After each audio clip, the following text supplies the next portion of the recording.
What's going on, everybody? 16-0 Radio Network here, and let me be the first to say welcome back after what felt like an endless off-season of nothingness.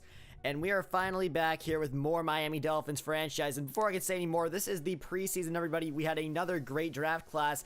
And really, the real question is, when are we going to fall off? Now, right here, Jelani Jenkins did get traded, as well as Travis Feeney, as they've really just been suppressed on the depth chart after that crazy offseason, where Skip Bayless, one of the most asshole critics in all of football, proclaimed this draft class to once again be the best, and that would put Tevin Felder also on the trade block with the addition of Devontae Dugans. But let me get right into this team. Now, this team obviously won the Super Bowl last year, and it's fair to say that they're going to be the favorite going into this season as well. However, other teams could have improved, and we had a young team of rookies last year, and an injury or two could really have changed the entire outcome of everything. Of course, myself being one of the biggest followers of the Miami Dolphins and being a journalist on them, I have been absent pretty much all off season, and I do apologize for that, and I promise that there will be consistent uploads of Miami Dolphins content going forward. But for now, let me just say that this team has made strides and has completely revamped its roster. It is crazy to look back and see how much this team has changed in the last 2 years, as we actually are in a preseason game right now against the New York Giants. You guys can watch some highlights on that while I talk about the Miami Dolphins and the team in general and how much we've improved. We have added depth in pretty much all areas that we needed before. Any chances that Tannehill or a big contributor went down, we would have someone to back them up right after that. And it's really just, it's great to have security blankets for guys, because we didn't have a lot of big injuries last year, but you never know.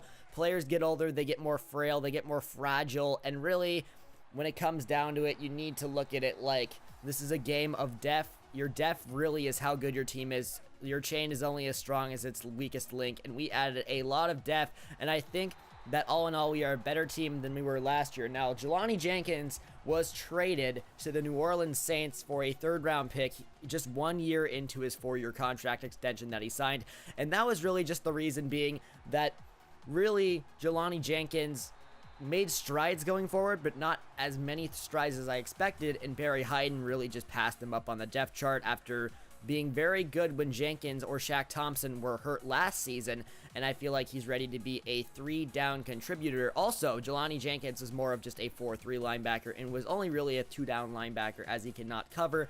Barry Hyden is that same exact type of player, but better.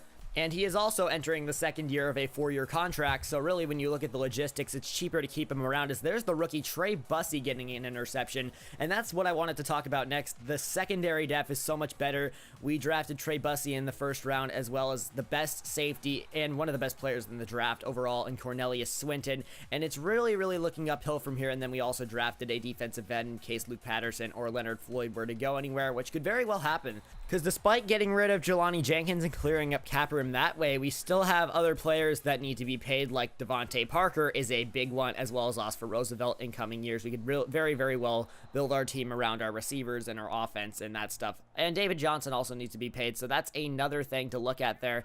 You really don't know who's going to leave, and it's important to keep as many options as possible, as that was really the reason we drafted Tyrone Dugans, is because he was the best player on the board, and David Johnson's in the final year of his contract, so you never know what could possibly happen. And Devontae Dugans, you'll see some flashes. He is a big, fast running back, and he should be pretty exciting going forward, as he has a lot of strength, a lot of size, and a lot of speed. His hands are also not a minus, as Steven St. Pierre going right down the field. That is a third-round wide receiver, 6'6", in a 4.38 40-yard dash at the combine. He's a tremendous player. You will see another touchdown from him later in this game.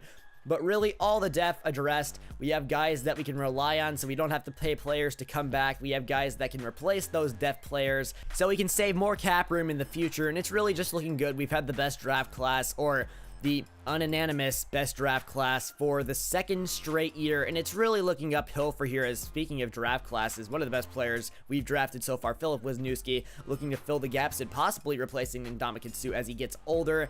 And really, this is just looking really uphill for the Miami Dolphins organization. But what is it going to take to get back to the Super Bowl? We need to keep Ryan Tannehill healthy. Backup quarterback is not a strong suit, but if we were to have Tannehill go down, we have Jacoby Brissett. We would cut Tom Savage this preseason preseason, but Jacoby Brissett looking like a phenomenal player. And then we have an undrafted rookie free agent who's developing. He has a strong arm and a lot of speed sitting behind him. So really, if something were to happen to Tannehill, we have a backup option. As you saw, Tom Savage came in and played very well in the Super Bowl. He will be on the free agent wire for pretty much the entire season. So if we do need to go back to Tom Savage, we can go grab him. And here's Trey Bussey's second interception. He is looking phenomenal, and he will be the number 2 corner going into the season, opposite of Leo Sanders. And Xavier Howard, however you want to pronounce it, is going to sit at number 3. So a lot of options there as we have more corner depth than we've ever had before. And really, it's just looking uphill as we've been able to cut guys that have been eating up cap space and really favor the guys that we have just drafted or signed as undrafted free agents. As there's Steven St. Pierre going up against Eli Apple, testing him and coming down with the touchdown, 56 yards for him. Beautiful, beautiful preseason for Steven St. Pierre, but he will not be available for the rest of the season as he would get hurt in this game and he would miss the first week of the regular season. An area that I would like to say is very much improved from last year is the offensive line. A lot of experience up front now there, and they looked like a solid unit last year, and they really created a lot of running room for David Johnson, and David Johnson, of course, being David Johnson, created some running room for himself. But that's the question here is, will David Johnson come back next year? It's going to take a great season, a great healthy season, actually, from Johnson for him to actually be re-signed by this team, especially given the amount of players that have to be paid next year. One of those being Devontae Parker, who has really emerged as a consistent number 1 receiver on this football team. However, Oscar Roosevelt is also there. So Devontae Parker and David Johnson in their contract seasons are going to have to make some big plays and not look back. I would like to showcase one of my favorite undrafted free agents right here that the Dolphins signed. His name is Dave Johnson, and he's going to be a practice squad guy, it looks like, but he's got good speed, a strong arm, the accuracy obviously needing work. That's why he went undrafted, but here is Eli Apple finally getting his revenge right here on Steven St. Pierre. So he'd actually take a battle, but against a number 3 corner and a quality corner in this league, Steven St. Pierre should not be unhappy with his performance today against Eli Apple, coming down with 2 touchdowns, burning him deep on one, and then just mossing him on the second one, making him look like a fool.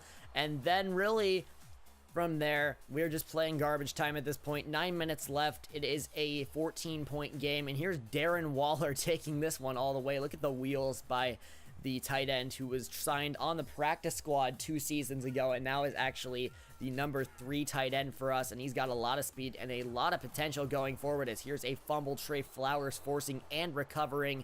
He's a guy that could have a good role going forward. He's still got 2 years on his contract, but that really just sealed it out here. 44-27 in this preseason contest, but a lot of potential from a lot of players. Steven St. Pierre, Dave Johnson, Cornelius Swinton, Jamius Montgomery, and all those players that are looking to provide solid depth that we didn't have in the past. And in conclusion, this team, a lot more depth going forward, and you guys should be excited for Dolphins Nation next season. Jack from Legion of Nerds signing out in this one.